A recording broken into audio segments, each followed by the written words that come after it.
you guys with mimic stories. Get the stab the table joke out of the way. There you go. Hey guys, Dave from Nerdarchy, for nerds by nerds, hanging out with a couple nerds today. We have Mel from Wayward Leather with us. She is a professional monster sculptor, maker. I don't know what was leather worker. I don't know exactly what title you go with, and you guys know who Ted is for the most part. And so every once in a while, Ted will show up to our table with one of our videos, and we'll have like a cool mimic something or other. Well, this is where they come from. She is the mother of mimics. Mother of Mimics, Mother of Dragons. I'll take both. There you go. And there, I do see her. I'm going to click on you so everyone can see. There is a dragon poking out over your shoulder there. Yeah, this is basalt. They're entirely sculpted leather dragons. I do the big mounted heads. He's actually one of the smallest mounted head sizes I do, but it's a leather sculpting technique. It's done freeform and then filled with a two-part epoxy, and then it's all dye work and everything. I've done quite a few of them actually. Okay, so someone is saying your volume is low. I can hear pretty good, but I have headphones on, so I don't know if you have a way of fixing it or just speak louder. Just yell at them. I have a little bit of theater training. I can be louder. Yeah, I think that's good right there. And her name is Mel. Wayward Leather is the company. All the links, as usual, are down below if you want to jump and go check her out after the thing is over. Or even during, while you're listening. Staff writer Megan, oh my God, I love her hair. It's from Cleo Wolfus Designs. She does all my dreads for me. She's pretty popular in the con circuit as well. Yeah. My wife's dance troupe, they rave all her stuff, and of course they've got plenty of different options. Nice. So Todd in the chat says, or Dave could turn his volume down. Now I could direct you to my family, and they will point out that I only have one volume. So they can find you on Etsy, the Facebook, Instagram are all great places to find you. Like I said, we got those links in the description. They can also find you traveling the con circuit, peddling your monster wares. How did you get started making mimics for a living at Dragons? The mimics, I mean, I've been a leatherworker now for a really long time. And I got started with that. I actually used to do some historical costuming. And this would have been back 2003, 2004. Like, nobody had heard of steampunk, but we got commissioned to do some steampunk pieces. And I was like, I'll take one for the team, try out some leatherworking. Loved it, never looked back. Haven't touched fabric in a decade, easily. And I'm involved. I do the Dragon Con art show every year. And for the 1 year, I had decided to do a spread that was Dungeons and Dragons sort of themed. And so I had a mounted dragon head. I had a pair of bracers that looked like beholders. And doing a mimic was an obvious choice. That first one was like super snarly, angry, bloody teeth, kind of. And it went over really well. So I tried to make a couple smaller ones, and those went over well. And then Fairy Magazine shared some pictures of my stuff, and I went viral overnight. I got shared on 14 blogs within like 2 weeks. I had like something like 5 million hits on one photo. And so it just totally became my thing, is to make monsters, make mimics. I name them all, and I make hundreds. I've become the leather monster girl. Do you keep like a catalog of all the ones you've made? There's a picture of everyone I've made. Sometimes they're group shots. I jokingly call them my class photos, because I'll make like 12 of them, and I take a photo of them. But you'd have to kind of dig to find them all. I don't necessarily, it's not like I have a photo album of just all my mimics with, class photo quotes or anything. But I meant just for you as a person, like collecting them and having them, and like, oh, these are all the guys, all my kids, all my children. Oh, exactly. The slideshow on my because my desktop just pulls photos from my pictures file, and it's all mimics. That's awesome. And like I said, they are all named because I have a rule that anything that has a face has a name. So That's where I was getting to. If you go into any of the the con stuff and you look at all her wares, like sometimes there'll be stuff like the bracers that Mel's made.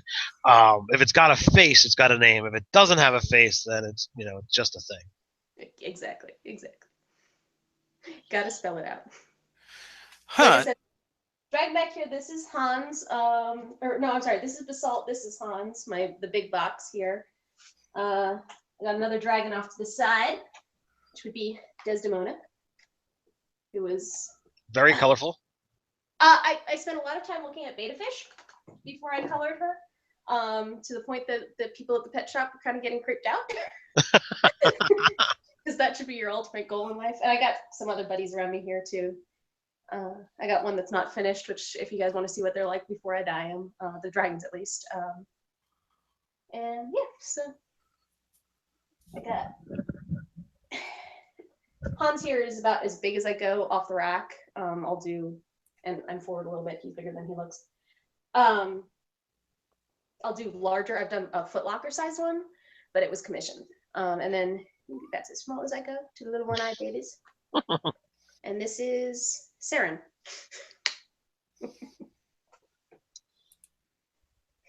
So yeah. Huh. Your Etsy store is down right now. It is? It is. One of the people just pointed it out to me. What's up? And so I went and investigate it, and it says you do not exist right now. But it was there because I was there and I was looking at your stuff. I was just messing around on there on morning, so I might have broke something. Yeah. I actually manage I webmaster our website, and I break stuff all the time. Just go back at another time; it'll definitely be there. And also, you guys can probably look on Instagram, which I don't have a link for that quite yet, but I will get one in there, as well as the Facebook link is there, and you can look at stuff there. If you go to waywardleather.com, there's links to everything on there. So. Yeah, so you guys will definitely be able to find Mel's stuff. It does exist. I seen it. I promise. The imaginary friend. Did you make this duster? I can only imagine you made it because it's leather and it's on your website. The one with the eyeballs, or? Yes. Yeah, that was me. It's 121 eyeballs. Most of them had the follow effect. Which there's two different types of eyes I use. Like this is a flat eye, so you don't get that domed follow. But this one's a backpack I have. All right, right now I'm doing a screen share of your site, and it's gone away. Now it's rotating through pictures, but I just wanted to show off that jacket because it's so freaking amazing. Yeah. Oh my god, that thing is fucking awesome. I just want to let you know. Now you've done other pieces like that as well, right? Because I remember a piece I was drooling over on a couple of years ago at Steampunk, and you had said that I don't know whether it was commissioned for somebody else and they decided to back out, but when you do them, it's specifically designed for a certain person or certain body type, and trying to find the seller trying to find a buyer afterwards can be really tricky. Yeah, I've run into that a couple of times, but yeah, the eyeballs, I'm really super, I love doing eyeballs. I love doing the follow eyeballs because then when it literally will move or will appear to move just because of the optics. So when somebody moves around wearing it, you had 129 eyes that seemed to just follow. And once we got it on the model for that photo shoot, it was absolutely terrifying. Well, I mean, fantastically so, but absolutely terrifying. If you like working with eyes, have you tried doing anything with beholders? Yeah, I've played with the beholder idea. Actually, I'm working on sporins right now. I have one.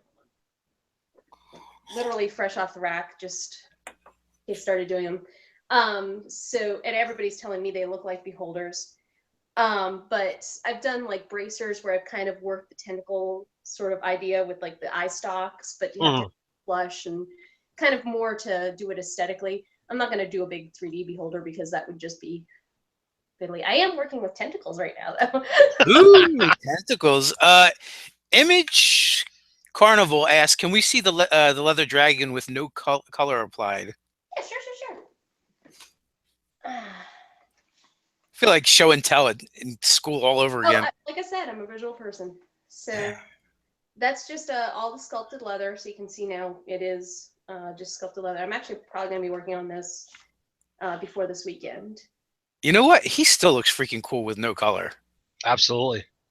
Yeah, we did a photo shoot just of these with the with where they were naked, just so that I could show my process a little bit better. And he only made his way back to me fairly recently, so he's probably going to be like maroons and blacks. That's what I'm feeling for him. And then there's another one that I need to dye up, who's going to be more earth tones, more browns and golds and reds and such, in order to. See, I look at that, and I don't know whether it's the camera, the lighting, but he looks very sandy. So if you were to take the wood and just do like a dark stain, like he could be good to go. Like you wouldn't need to necessarily put any color on him.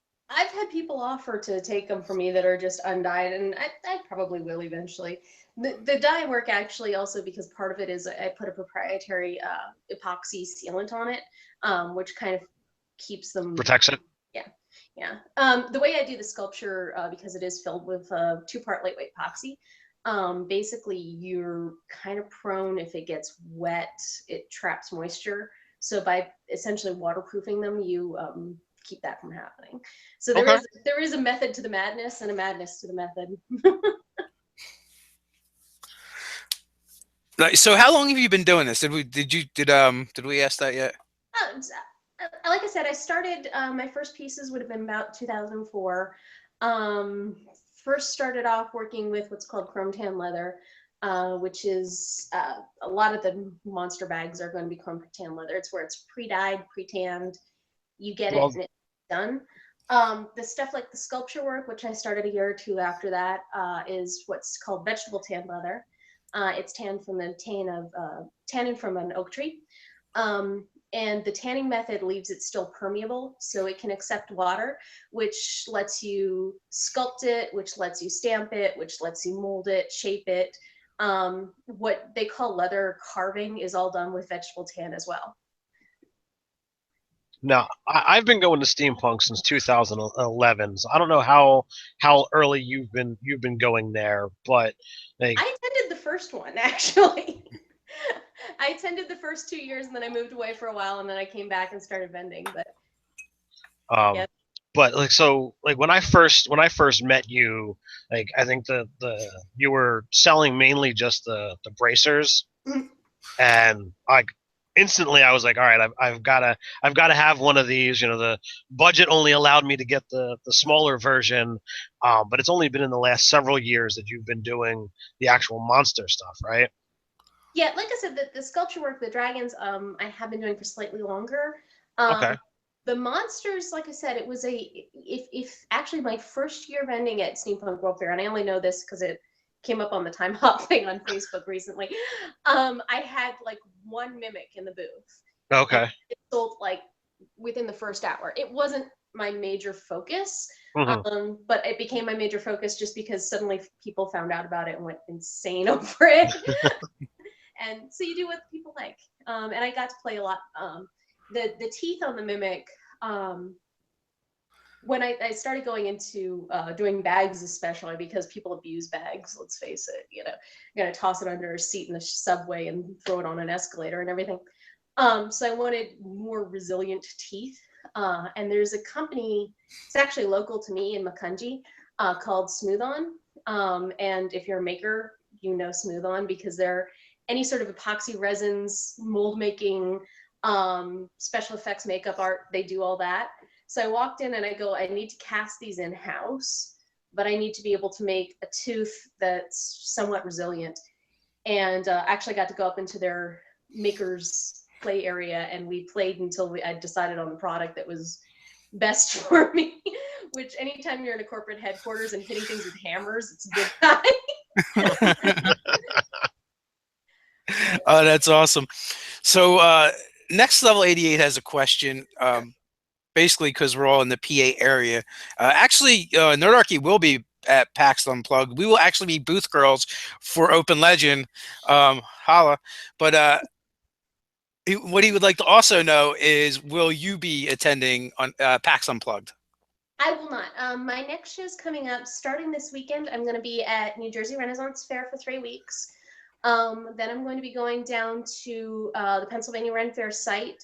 I'm going to be doing Celtic Fling. It's my first time there, so I'm hoping to put on a good show. I'm heading out to Pittsburgh then for Anthrocon. Then I'm heading out to Detroit for Motor City SteamCon, down to Georgia for DragonCon, which is required. And then I actually have a 4-week showing at Pennsylvania Renaissance Fair. Nice. I think PAX Unplugged is going to be expensive. I think you'd probably have to like double, triple your prices. There's a matter of everything that I sell, I've made. It has literally come out in my 2 hands and my 2 hands alone.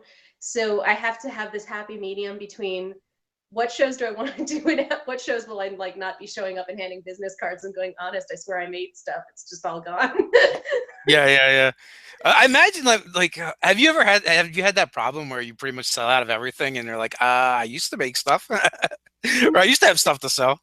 Not since the beginning. I'd say that if you sell out of everything, you've not done your research, because you should be coming in with a pretty firm idea of what people are going to buy at an event, and you should be coming in and knowing kind of how much is going to be sold and still having a wealth of options. Because if somebody walks in and they're like, I want to mimic in red, and you have blue and green and purple, you're not helping that person. So you kind of have to be able to still have your absolute variety there and know what you're going to be walking into. So it's been a learning curve.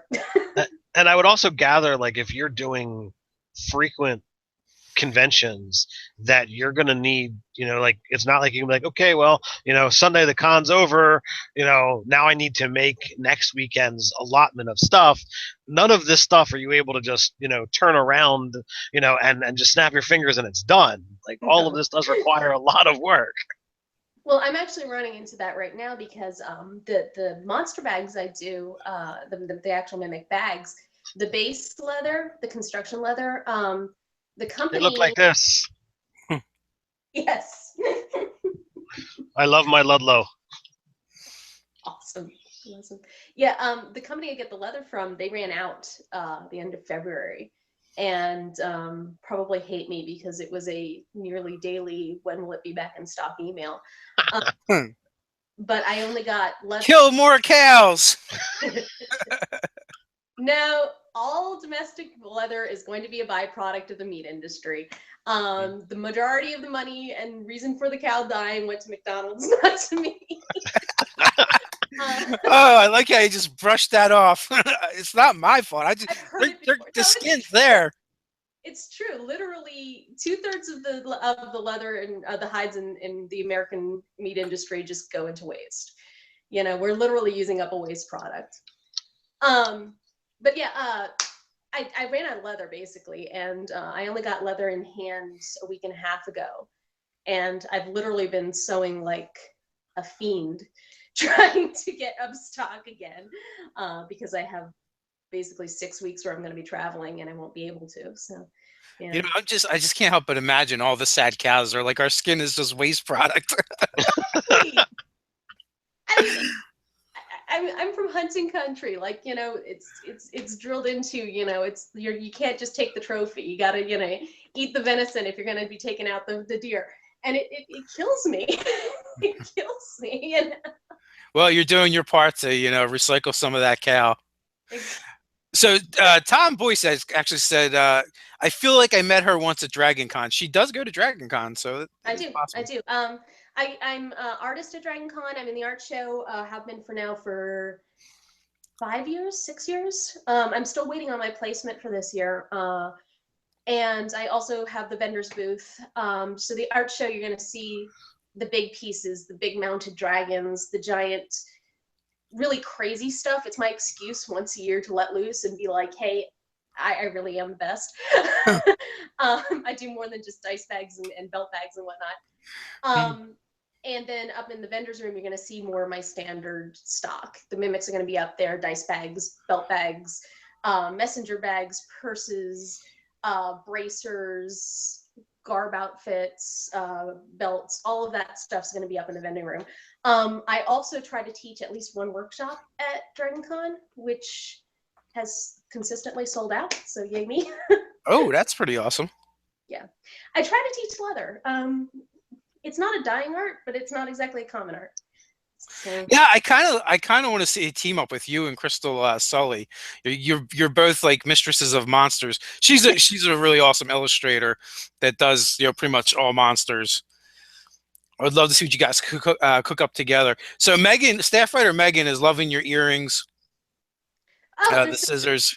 Yes, I actually have a pair in gold and a pair in silver because Sometimes you have to accessorize. I totally get it. They're not beetles. Usually I wear beetles. Is there a reason for that? Beetle carapaces are probably the prettiest things you can ever get. Oh, you're talking about it's actual real beetles that you wear? Yes, actual real beetles. They're really pearly and pretty, and I'm obsessed with them. So we've got staff writer Scott's got a question for you. Sure. I'm considering cosplaying for the first time for me at Otakon, AnimeCon. I don't craft well, but I have a bit of coin to spend. Any advice on how to enter this daunting hobby? Honestly, the pieces when I work with I've worked with a lot of cosplayers. Just I want to be this outfit. The first step you really should be is if you're looking at an outfit, break it up into pieces. Because there's no cosplay that's one big. It's not like going to Halloween City and buying the costume front to back. There's going to be individual pieces, and a lot of them pieces you'll look at and realize that you can get for inexpensive. You can repurpose to do, and then it lets you kind of focus on the really focused pieces and sort of, okay, I want to invest in this one big piece that's going to make the whole outfit. And I mean, people like me, people like a lot of other makers, we're going to be more than willing to help you out if you can't create those focus pieces. So there you go. Get your wallet out, Scott, and go check out Wayward Leather. So I would, to kind of extend upon that, I would say, like, if you're going to start off cosplaying, I would honestly look at, all right, are you looking to emulate somebody else and actually say, I want to play that character? Or are you looking to be like, I just want to dress up and look like stuff? Like, I don't try to emulate anything. I just try to get costume pieces and go and have fun. But if you have an idea or a direction, that's kind of the best way to start. All that aside, they're fighting over Mel in the chat now. They're people claiming dibs. I think. On what? on loving you, pretty much. Staff writer Megan says the more you talk, the more she loves you, and Poison says that he saw her first. Put out hits. It's better than people trying to put out hits on me. I think so. Well, I wouldn't worry about Poison too much. He's in Kuwait, so.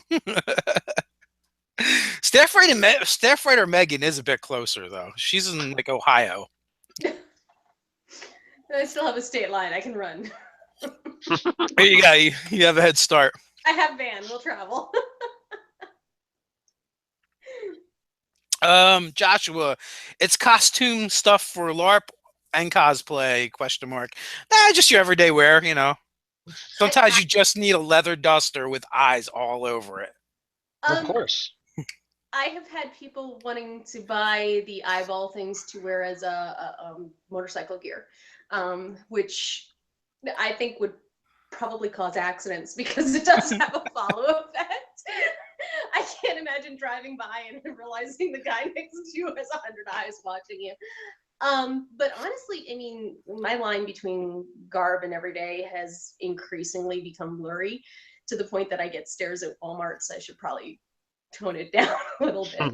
So I'm probably not the one to talk. But yeah, The purses, I mean, wear them every day. The bags, wear them every day. Backpacks, I've had people take them to school. I love terrifying baristas with mine. Uh, kids, people will be like, oh, kids are going to be terrified of these. I can't take them. I have pictures of it's a ballet school down in Georgia, and she has the bag set up, and it's all of like these 4-year-olds like gently petting her bag.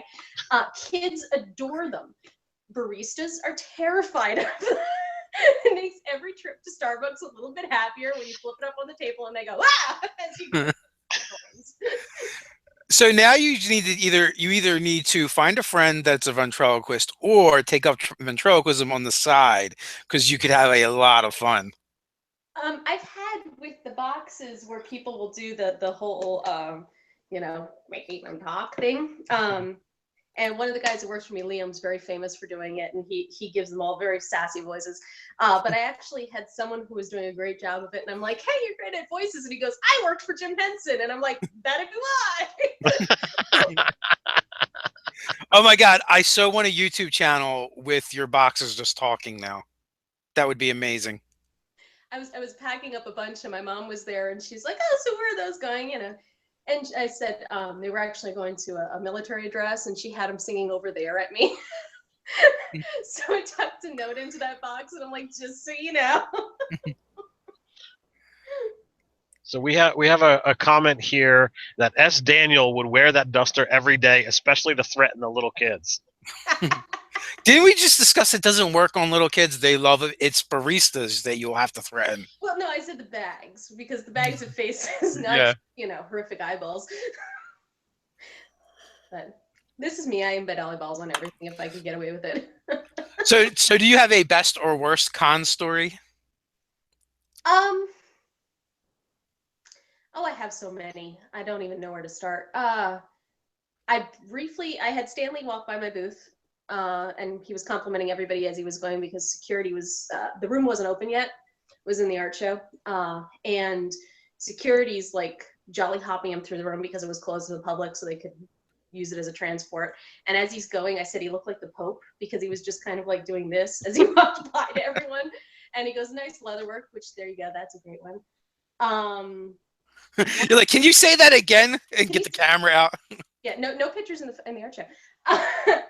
George R. R. Martin has one of my boxes, and I was not there when that happened, which was, I just got the photo sent across text while I was sitting in a field in New Jersey, 2 states away. Let's see. I've had so many really interesting conversations with really crazy and bizarre and awesome people. I mean, con people are either the best people or the worst people, and nothing in between. I do a lot of fairs where you'll have a lot of fun interactions because people will be in character. I do a couple of the fairy events, and you'll have like trolls and goblins coming around and acting out in character, and trying to take stuff, and tents will be falling down, and you'll have goblins attempting to pick them up in character, which is always like fun. Yeah. I'd have to think about what my absolute best and absolute worst are, though, because there's just been so much, absolutely so much. Do you know how many pieces you put out last year? I honestly don't know. They just go out. I don't stop.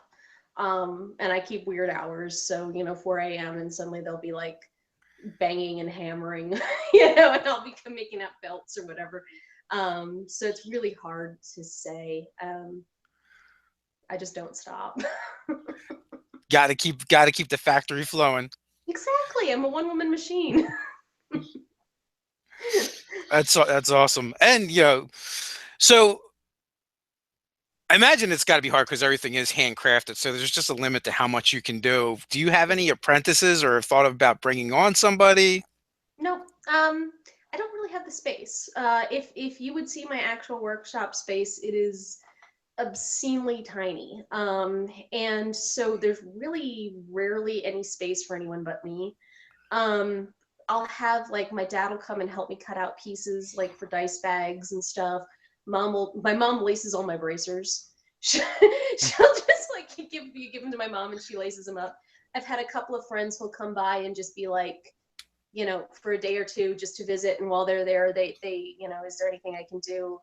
And it's everything from putting labels on stuff, because just ticketing stuff is such a massive ongoing task, and helping pack stuff and whatnot. But it's not like, it's my family and it's my friends will drop in and help me out, but it's not like I have a dedicated staff or anything. I have minions at events.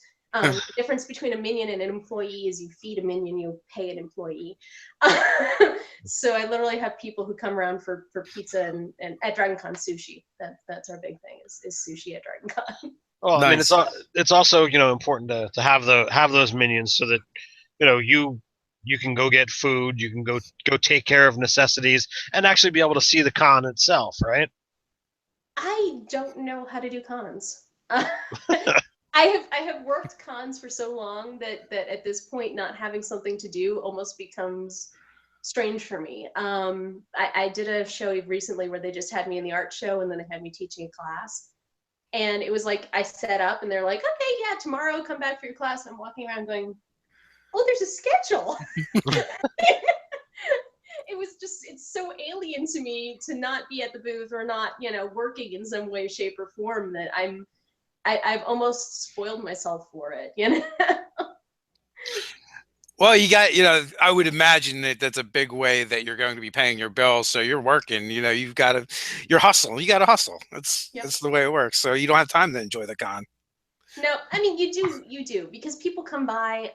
At the big cons, it's not like they're wearing their biggest costumes or their best costumes in the vendor room, but you sure do see them when you're leaving. And everybody's going to make their way around at a smaller con. You're going to see everyone there at least once, if not multiple times. So it's sort of like the event comes to you. And I love it. I love it, honestly. No, my point is, it's just a different experience. Like, you're hustling and thinking, while you can enjoy the stuff around you, at the end of the day, you're like, well, this table costs X. I spent X on fuel, this many tolls, and if there's not more in the black column than the red column, becomes an issue. Yeah, that's very true. That's very true. But I mean, it's the same for any small business owner. True. So, what piece are you the most proud of? Most proud of, there was a dragon I did last year named Inigo. 2 years ago. 2 years ago I did him. And he just, for whatever reason, I was incredibly fond of him. His expression and everything turned out really fantastic. He's actually, if you go on my Facebook page, he's my header photo. He was great. I did a phoenix 4 years ago who stood about 3.5 foot tall. And I made him entirely out of leather feathers. I had a goal of, I used to make leather feathers all the time, and that kind of ruined me for a bit because I was so sick of them. But he was 1,600 individual leather feathers kind of sculpting together the phoenix. And that piece was just really extraordinary. The eyeball stuff that you've been talking about, the eyeball jacket, that one was great. That one, though the phoenix one, what was it? Artist Choice at Anthrocon, and then the jacket actually won Best of, not at DragonCon, at Anthrocon, and then the jacket won Best of Show in the art show. Those were obviously major pieces. I'm working on a piece now that if it turns out as well as I think it will, it's going to probably unsert them though. Ooh, Yeah. what are you working on? I want to make a leather kraken, and Ooh. I've been playing, I did a dragon last year who has rawhide wings, because rawhide is see-through. It's untanned leather, so you have this it's still visceral. It has veining still in it and whatnot. So you get this I can testify to that. I saw it. Yeah, and when the light comes through it looks awesome. So it does. The giant wings on them that are very, they're rawhide and they're kind of veiny and cool. But I was playing with the rawhide then and I was dyeing it, and I can get a really solid blues, shades of blue. And then that became, if I did a lighted LED base, I can do waves. And then I've been playing with tentacles for a while. So the logical thing is to add a ship into that and then have the ship going down or the Kraken pulling down the ship, and I'm just glad. But no one's ever done it 3-dimensionally in leather. I'm just glad we had that soundbite of you saying you've been playing with tentacles for a while now. It honestly would probably not be the strangest soundbite. I find myself constantly saying things that are completely absurd. I have a joke about it being Middle Earth problems when you're at fair or something, and like something happens that's incredibly frustrating and angry, but would never happen anywhere else in the world. Like, we can't move our trailer until the jousters leave. That between that and then just the stuff that you hear at fair and at festivals where, somebody will be very upset at a troll or something. That's great. So everything with a face needs a name. Mm-hmm. So what is your inspiration for coming up with names? Do you ever struggle and be like you're like one of those parents that have their child and don't name it for like 3 days because they're like not sure what to name the child? Sometimes the pieces I spend longer on, like the dragons, which are a week or two in the making, they tend to be more difficult for me to name, and I crowdsource their names to my friends. The mimics, a lot of it is if I'm watching a TV show, if I'm reading a book, every single name in that book is going to get written down, and you're going to get a mimic named after it. If I start to struggle, I give them to my mom or my grandmom, and I'm like, here, what's this his name? I love when my grandmother names them because there's a lot of times where they end up with these old-timey pet names where I'll have a Spot or a Mittens. You're like, Mittens doesn't even have hands. It doesn't have hands. It doesn't have a spot either. So it's kind of funny too. I rewatched through the X-Files around a year back, and someone actually pegged it because they were going through all my mimics and they turned and they were like, X-Files. I'm like, yes, I'm sorry. At Steampunk World Fair, I had the real small card, their little flat bags. They're just big enough for credit cards and stuff. And I had those out, and I needed to name them. So as people were walking in, I was going, "What's this one's name?" And I ended up with a Bitey McBiterson. That is one of the problems if you commit to using the crowdsourced names. Yeah, well, you know what? I'm good with running with it. I'm good with running with it. All the names that are fit to print. Well, and that being said, though, that's not even the worst you could have gotten, so that's not bad. Well, if it was really bad, I wouldn't have used it. I have a lot of people buy them for their kids, so I'm not going to do anything that's untoward. That makes sense. So we do this thing on the show every day. We're almost 3/4 of the way through, so we like to do a roll call and figure out where everybody's tuning in from. So, guys, if you want to sound off while we continue to discuss monsters and mimics and leatherworking. All right. So while they're typing in where they're currently listening from, Mel, you told me the story at the last convention about a custom mimic box that you had made for a gaming shop. Could you tell that story? Yeah, I did. It was about half again as big as this one, which, like I said, is behind me, so it's bigger than it probably seems. So yay big. It was, I believe, 36 inches across. And this game shop was selling loose dice, so they were keeping them in this mimic and would have the mimic prop slightly open and people could scoop out their dice. And they messaged me and said, "We love the mimic. We had to stop selling dice that way because anyone who was going for dice was too afraid to reach into a mimic." So it had to go and live on a shelf somewhere instead. I just thought that was really odd. Well, I mean, you've got gamers who love dice, but at the same time are terrified of mimics. So you've got this dichotomy. That's pretty amusing. I just thought it was a really awesome story that I wanted to get out there. I also like the cat story. Yes, when I was working on one of the ones that was this size, I had finished it, and they don't fit in my normal light box. So I was trying to take a picture of it on the ground, and my cat came over and jumped inside, and her tail was hanging out of the teeth. Now, did you use that as the normal picture? I think you should have. There is, yeah, I think that one's on Instagram. I know I shared it somewhere. Nice. Oh yeah, because we did get the warning from Mel. If you do follow her on Instagram, it will be Wayward Leather plus random cats in her life. So, Ted, if you would like to lead the roll call for a change, Oh, you want me to do this, huh? I'll give you the honors. I'm not prepared. I gotta scroll back. All right. So we got Doug in Cleveland, Todd in Dallas, Texas. We have Tara in Boise, Idaho. We got Arkansas. We got Linkoping, Sweden. Elliot in Evansville, Indiana. We got Kent, Washington in the house.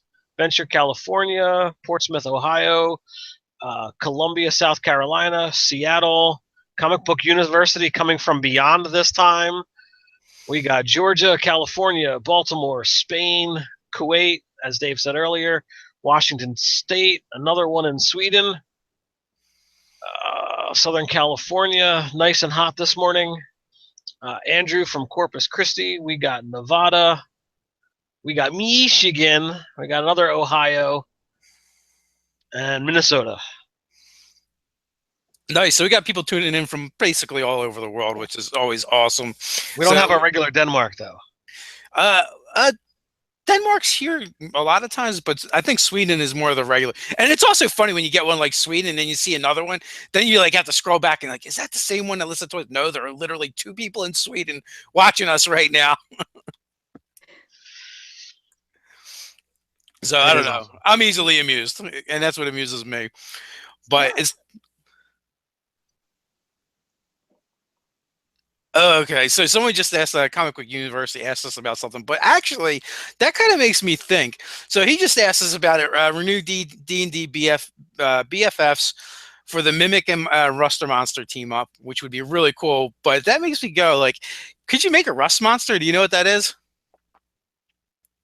Possibly. You could possibly make it, or you possibly know what it is. No. I possibly know what it is.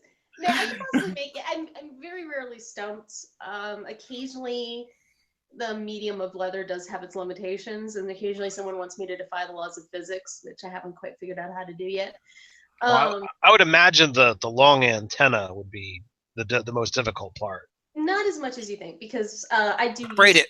For and for support pieces when they're hard, I have I build over top of armatures and okay. Stuff like that. So it just wouldn't be able to move. It would be a static thing. But yeah, I mean, I'd have to look at copyright, because I'm always very conscious of copyright. I don't think they can copyright the image of the Rust Monster because they stole it. But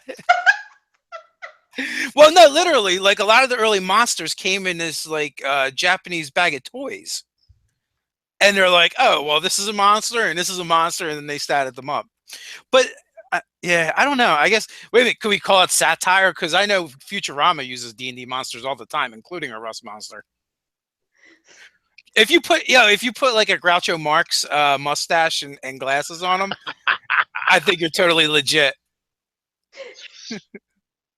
No, I actually might have to look into that. Not this year, not between now and September, because I got too many other things on my plate. But that might actually be a possibility. I might do another classic D&D monsters run just to, again, show my stuff.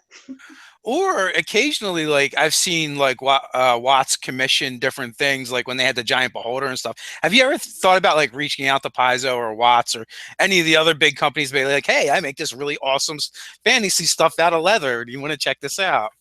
People tend to come to me, and while I don't mind like exposure, like blogs and stuff, the problem I run into a lot of times is I've run the risk that if there's just going to be someone who's going to put something big on my plate, I already have a full plate kind of deal. Someday when I'm in a larger studio and I can't have somebody who's taking over doing, well, dice bags. I spend a lot of time on dice bags. That I can focus on some of my more unique pieces. Probably, possibly, but I'm not there yet.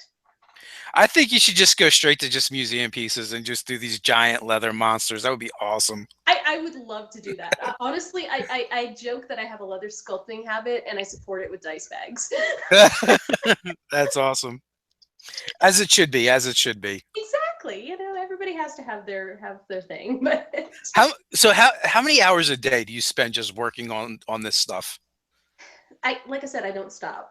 I pretty much wake up, eat breakfast, go to my workshop, and I'm there till I go to sleep. Every now and then I'll take a day off to socialize. When I go to events, obviously there's a day or two of like tomorrow I'm going to have to seriously start packing for a New Jersey Ren Fair. But really, yeah, there's very little you do that isn't business oriented. And I know that makes me sound really pathetic, but I live, eat, and breathe leather. And if I'm not doing it, I'm going to a performance of somebody who's one of my customers, or I'm hanging out with people who are other makers. I hang out with a lot of makers. And, you know, although we sit there and we're like, oh, let's go have some fun and talk, no, we all end up talking about the stuff we're making and specking out ideas and sketching on, you know, stuff in our spare time and stuff. It's one of those, it's, if you're not willing to make it your entire life in a cultish sort of terrifying way, it's not worth doing. Leatherworking, leatherworking. Well, if I wasn't doing leather, I'd be doing something else. Honestly, it's working with my hands is what I'm good with. It's what I love. And because I've been able to, a lot of the stuff that I do that's really unusual, and people are like, oh, that's not something that's a normal leatherworking piece. A lot of that stuff is honestly because I hang out with makers who are sculptors, or I make up makers who are special effects artists, or, you know, all of these things, which is why I'm able to look at a lot of stuff and go, oh, my pigments are totally different than everyone else because I'm literally starting with a different base for my pigments. You know, if I wasn't working with leather, I'd find another medium. So with so much time spent, you know, working in your trade, do you consume any kind of, you know, media while you're doing it to help you focus? Yes. Yeah. Honestly, my number one fandom is Mystery Science Theater, riff tracks, all that. I am so happy with the return of MST3K, the return. But a lot of that is because if I'm really concentrating on something, I need to be able to concentrate on it. But if I'm not, I can kind of divide my attention. So when I get into like serious deep drama shows, it doesn't work so well because I can't pay attention to what I'm working on. So Mystery Science Theater is a great thing in the background for when I'm working on something else because it doesn't require brain power. A lot of other lighthearted comedies and whatnot, I'll just kind of play for that and save the drama for when I'm just running the sewing machine and I'm not necessarily having to engage my whole cerebral cortex. Okay. We've had several artists on. They pretty much all say the same thing, like 10 hours, 11 hours, you know, a day. You're just working. Oh yeah. I give the next Netflix and Hulu subscriptions quite a workout. But also, you know, just YouTube. There's so much on YouTube that you can watch through just to sort of. I'll every now and then, if I'm like really doing something where I don't need to pay too much attention, I'll pop on a Let's Play for games that I can't play. I don't have the time, so it's like, cool. Here, let's consume media secondhand. Comic Book University wants to know if you read any comic books. Not recently. You would want to know that, Bill. Yeah, not as much recently. When I was younger, yeah, I was a huge Marvel girl, like through my high school and into college years. But it's sort of dropped off the map of stuff just honestly because of storage space as much as anything. You know. Oh, you know what? That's another question I wanted to ask about. How much is your home overtaken by monsters? My actual living space, because we had to calculate this for taxes, my workshop space is 65% of my overall living space. And my parents' garage stores because when you go to events, you have tent fixtures, all that stuff. All that lives in one bay of my parents' garage. Oh, nice. Well, it's that or spend $200 a month to rent a storage unit, and I'm not going to do that. All right, Scott, have fun back at work. So if I look like I'm looking off in like a weird direction, it's because I'm kind of monitoring the chat as we talk here. I just assumed it was visual hallucinations. It's okay. I haven't had any flashbacks in a long time. So I had a question, but I lost it, as I often do, as I get off track. And I also get distracted by the chat oftentimes. But you're getting a lot of love in the chat. They're really digging on your your creations, and two, you know, your awesome personality. Thank you. So that's really cool. Joshua, yes, she's one of us. They're I'm worth something. If we're all part of the group, there's something wrong with both of us. So that is true. I have an ongoing joke because when I was in high school, my guidance counselor had this list of if you want to be X, you should do Y kind of things for professions. And at the time, I actually wanted to get into CGI, which was still very much in its infancy, and basically was informed it wasn't on the list, so I wasn't allowed to do it. And I went to a dinner with a bunch of my friends, and I'm looking around the table, and there's, you know, performers and street performers and jugglers and people who get shot out of cannons and jousters and makers and all of this stuff. And I go, none of us are on the list. But here we are. So is there any kind of dream project that you either don't have space, time, skill, or whatever to work on now that if you could really do, you would do it? I desperately want to get into more costuming, full head to toe, not just pieces, which is what I do. I do accessories primarily, Right. but full leather costuming, leather armor. The problem you run into it is if somebody commissions you, I'm making it to their body. If Right. I'm making it, I'm waiting for the person with the right body to come along and want the piece. And it means that it becomes a lot more difficult for me to find homes for them.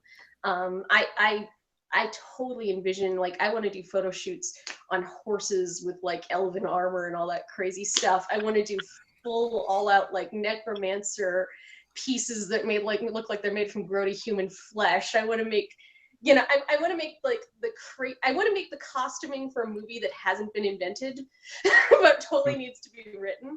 But you can't do it just blind. So someday I'll probably get there, but oh well. So Bunions and Dragons has a very important question. Okay. When you do the rent fairs, do you get a discount on the turkey legs? Depends on the fair, actually. Ironically, it depends on the fair. Some places do have that if you're working the fair, they'll give you a discount if you show your pass. And sometimes it's kind of funny.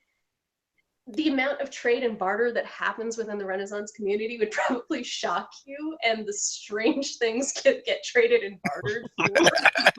I traded a belt bag once for 12 glasses of chai tea. But you know, that's just part of the territory. Yeah, we take care of each other in that community, and I'm invested with the fairy community, which is a subset of the Renaissance fair community, because, you know, every nerd subset eats a subset. Of a subset. So what is the subset within the fairy community of the Renaissance community? You don't want to know, Ted. You just want to know. It was. You have your goblins. You know, there's Wedgie Two Cheeks is a great goblin performer. Azog Greater Goblin. Gandersnitch is a fantastic goblin. He has several published books in character about his tales leaving Goblonia, where he is the goblin barber. You have trolls within the fairy community. You have elves within the fairy community. If I show up at fairy community, I'm usually a gnome, because I figure that's the most Pennsylvania Dutch of the fey creatures is a gnome. Oh, that's funny. Although I feel like the Ren Fair fairies are way different than the D&D fairies, though. Well, Yes. no, you have the fair folk who, to quote a post that I recently got shared, you're sort of rolling the dice and hoping that it'll turn up unbenevolent. The old school Celtic, you know, small little people who may or may not be accepted. They're some of the best kinds, absolutely. I know in one of our more recent live play games that we do, like the players had to go and barter for something that they needed, and I just kind of like flippantly threw out there, and it's not going to be like normal gold and stuff. And so one of the players was like, "Oh, it's going to be like fairy tale stuff," and I was like, "Oh yeah, it is now." And then horrible things ensued from there, but it was fun. Everyone had a good time. Some players cried. Well, as I said before we started filming, yeah, I was a changeling player back in the day, VTM and changeling. So What did you learn, Megan? I missed it. There was learning going on. So they were talking about in the chat, because they always make fun of me because they call it Watsy and I call it Watts. Oh shit! As I was going to say it's a Jersey thing, but Bill was so confused as well, and he's from Jersey. Not that has anything to really do with the conversation we're having here, but the chat, they do their own things sometimes. Megan learned that chai in Arabic means tea, so chai tea is literally TT. Oh, you know, I'm okay with that. well, what would be better than tea but tea? So there's that. No, I've said coffee enough, so it works. So I keep meaning to ask you, and then I keep forgetting, because we were actually talking about this before we even started, and that is like all the Mimic stories that you've had to live through at all of your cons, which is an occupational hazard of yours. Yeah, it's kind of like the if it doesn't scan, it's free of my world, is for people to walk in and go, I have the best Mimic story. Because it's whatever best Mimic that they encountered in game, or if it's a DM, how like sadistic they could get with their Mimics. And it's fantastic. Like for the first 6 hours of the day, and around hour 12, you're just like, enough already. You start finishing their story for them, even though you've never met them before. Yeah, you know, there's got to be something, you know. I hear the whole, we walked into a bar, bartender says, why are you armed? I say Mimics. I laugh, the bartender laughed, the table laughed, I stabbed the table. I hear that like at least a dozen times every day at every con I go to. I'm this close to embroidering it and like putting it on a pillow on the wall, so I can just be like, yeah. Point.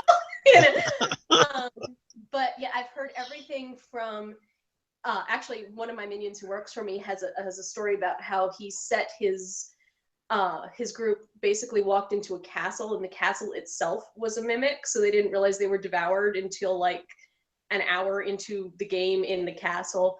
I've heard of rooms where it's full of chests, where they're checking out every chest, but then the door to leave was a Mimic.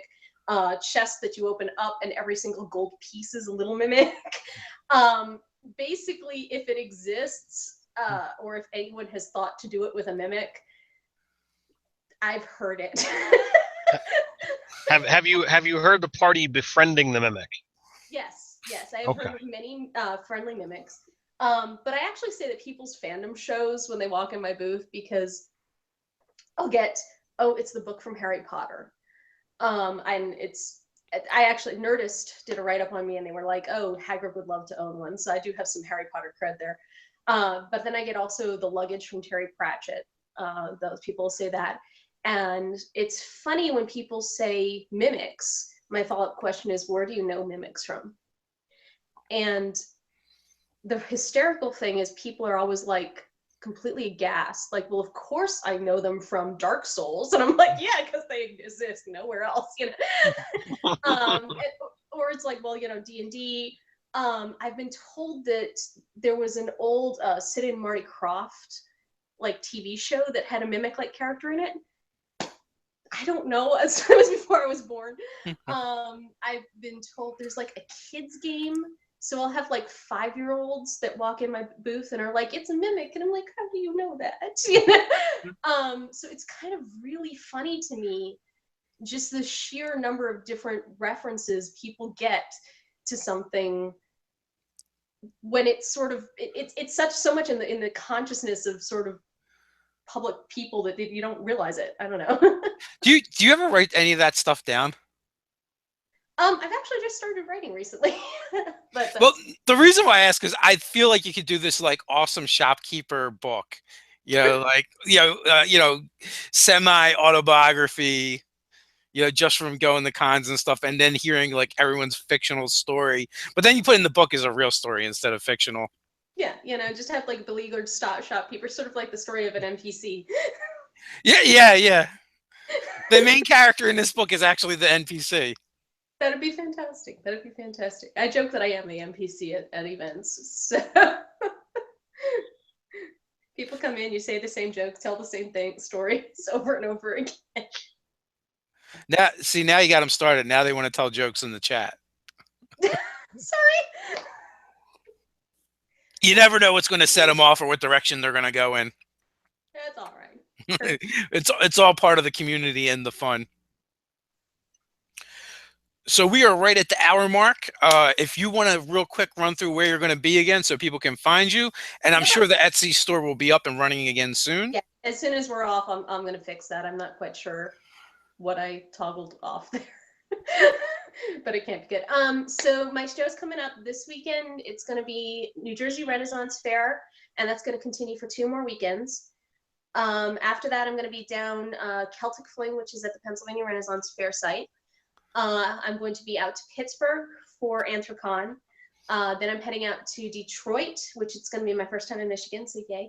And that's going to be Motor City SteamCon.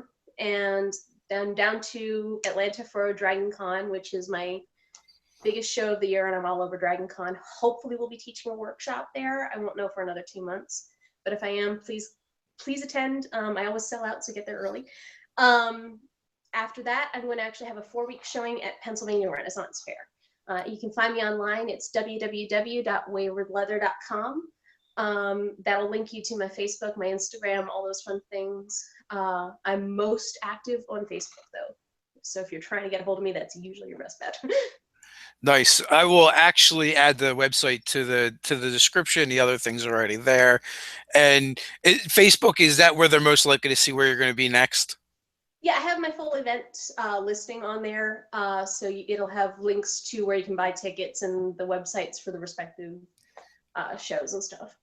Cool, awesome. So guys, go check out Mel. Go buy her stuff. It's awesome. It's really cool. Handmade. Where else are you going to get it? Minix, monsters, all that good stuff. And you also do take commissions too. So so maybe what you're looking for isn't at her store, but it could be. So with really stumped. yeah. So with that, until next time, guys, stay nerdy. Stay nerdy.